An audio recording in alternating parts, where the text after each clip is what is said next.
Hello दोस्तों, मैं हूं हरिकिशन राणा। आज हम बात करते हैं मार्केट क्यों गिरा।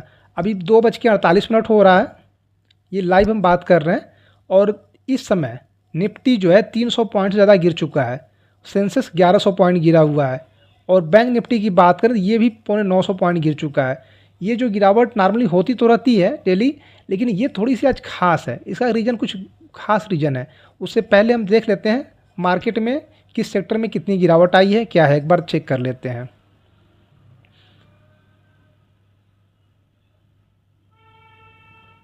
हम देखते हैं निफ्टी 50 के पहले स्टॉक। निफ्टी 50 में कुछ स्टॉक ऐसे हैं जो थोड़े बहुत ग्रीन में काम कर रहे हैं, और मैक्सिमम आपके स्टॉक जो हैं इस समय गिरे पड़े हैं। ये लूजर में देखिए, ये सारे लूजर हैं। मैक्सिमम स्टॉक आपके लूजर में चल रहे हैं। और इसके साथ ही हम चेक कर लेते हैं मिड कैप स्मॉल कैप की क्या हाल है। निफ्टी 500 की बात कर लें तो निफ्टी 500 में ये बड़ी बड़ी कंपनियां बॉस, एमआरएफ, हॉनर, बेज industry, OFSS, Dixon, Mazagon dockship, Maruti, ऐसे बड़े बड़े कंपनियां जो हैं आपके सामने देखिए सारी गिरी पड़ी हुई हैं। ये मार्केट में दबाव बन रहा है। सेलिंग प्रेशर आज ज़्यादा है, कुछ ज़्यादा ही है।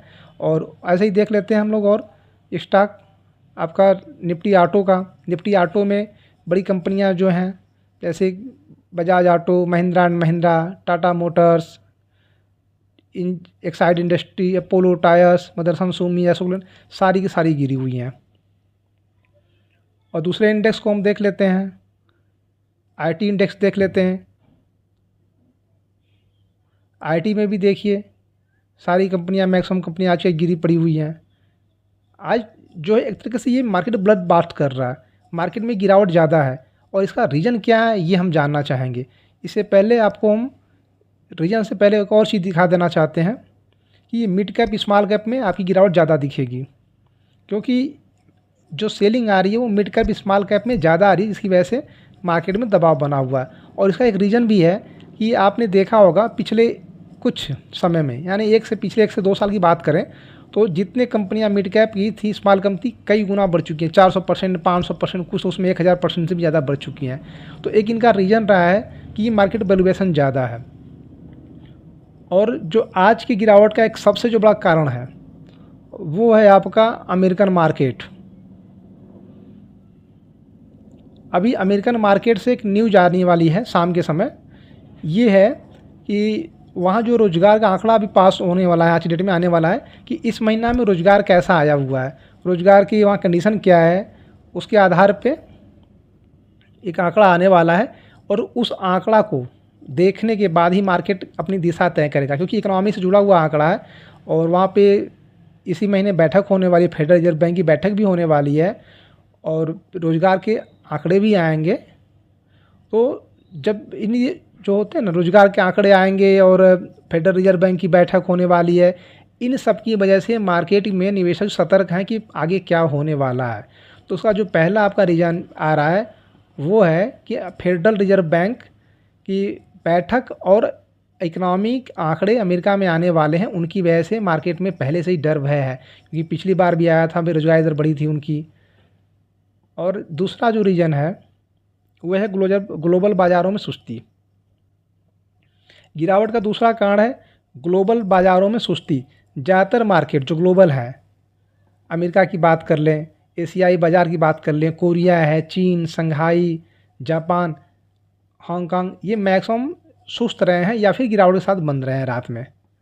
और इसके बाद एक तीसरा रीज़न हमारा है मार्केट गिरने का, वो है हद से अधिक खरीदारी के बाद मुनाफा वसूली। हाँ जी, आपने सही सुना, ये हद से अधिक खरीदारी करने के बाद मुनाफा वसूली। यानी कि अभी तो क्या था कि बहुत सारे स्टॉक ऐसे रहे हैं जिनमें वैल्यूएशन थोड़ी सी महंगी भी हो गई थी, लेकिन रिटेल इन्वेस्टर बहुत सारा खरीदारी करते गए हैं लगातार। मार्केट आप निफ्टी की बात करें तो पिछले 14 दिनों में आप देखेंगे, पिछले 14 सेशन निफ्टी लगातार बढ़ रहा था। लगातार निफ्टी में था, स्मॉल कैप इंडेक्स बढ़ रहे थे, और उसी दौरान स्मॉल कैप इंडेक्स और mid cap mid cap index ने लाइफ टाइम अपना हाई लगाया हुआ था। तो एक तरीके से कहें तो मार्केट ओवरबॉथ में चला गया, और उसका जो है आपकी वैल्यूएशन काफ़ी महंगी हो गई, तो करेक्शन आना स्वाभाविक था, जो कि आ रहा है। और चौथा रीज़न बनता है महंगा वैल्यूएशन। मार्केट के एक्सपर्ट का मानना है लोगों का कि इस समय मार्केट जो है काफ़ी ऊंचे वैल्यूएशन पे है, काफ़ी महंगा है। इसका रीज़न है कि पिछले 3 से 4 साल में स्मॉल कैप बहुत बढ़ा हुआ है। आप किसी भी स्मॉल कैप कंपनी को उठा के चेक कर लेंगे तो पिछले 3 से 4 साल में स्मॉल कैप कंपनियां लगातार बढ़ती गई हैं। 300-400% से लेकर 10 गुना तक हो चुकी हैं। 1,000%, 1,200%, 2,000% तक कुछ रिटर्न कुछ कंपनियों में मिला हुआ है। इसलिए जब वैल्यूएशन हाई हो गई है तो जो बड़े इन्वेस्टर हैं वो प्रॉफिट बुकिंग कर रहे हैं और एक छोटा करेक्शन तो आएगा ही। करेक्शन आने के बाद एक बार फिर से मार्केट वापस सुधरेगा। तब तक के लिए हम लोग को यही करना चाहिए कि अगर प्रॉफिट में है, जो पोर्टफोलियो अभी प्रॉफिट में है, प्रॉफिट बुक करिए और कुछ कैश रखिए। हम लगातार आप लोगों को बोलते आए हुए हैं कि अपने स्टॉक से कुछ प्रॉफिट बुक करके कैश रखिए, क्योंकि जब मार्केट गिरता है, प्रॉफिट बुकिंग आती है, उसमें आप नई एंट्री मारिए और कैश रहेगा तभी तो करेंगे। मैक्सिमम लोग क्या करते हैं कि जब मार्केट हाई पे चल रहा है तो बाई कर लेते हैं और गिरने लगता है तो फिर पछताने लगते हैं कि मैंने क्यों इन्वेस्ट किया, मुझे कैश रखना चाहिए था। आपको कैश रखना चाहिए, कुछ स्टॉक से प्रॉफिट बुक करिए। और लगातार आप लोग किसी और बात बोलते आए हैं कि मार्केट पहले जैसा नहीं रहा क्या। 2020 से 2024 में जो मार्केट आया हुआ है 4 सालों में, वो पहले वाली बात नहीं रहेगी 2020 वाली कि आप स्टॉक को लगा और भूल गए। नहीं, भूलने की ज़रूरत नहीं है। आप स्टॉक में 10% से लेके 20-30% जितना मिलता है आपको, एक शॉर्ट टर्म जो है 1 से 1.5 महीना 2 महीने के अंदर 20 से 30% मिल जाता है। प्रॉफिट बुक करके स्विच करते रहें। ये मार्केट की रणनीति बना के चलनी पड़ेगी आपको, तभी प्रॉफिट होगा।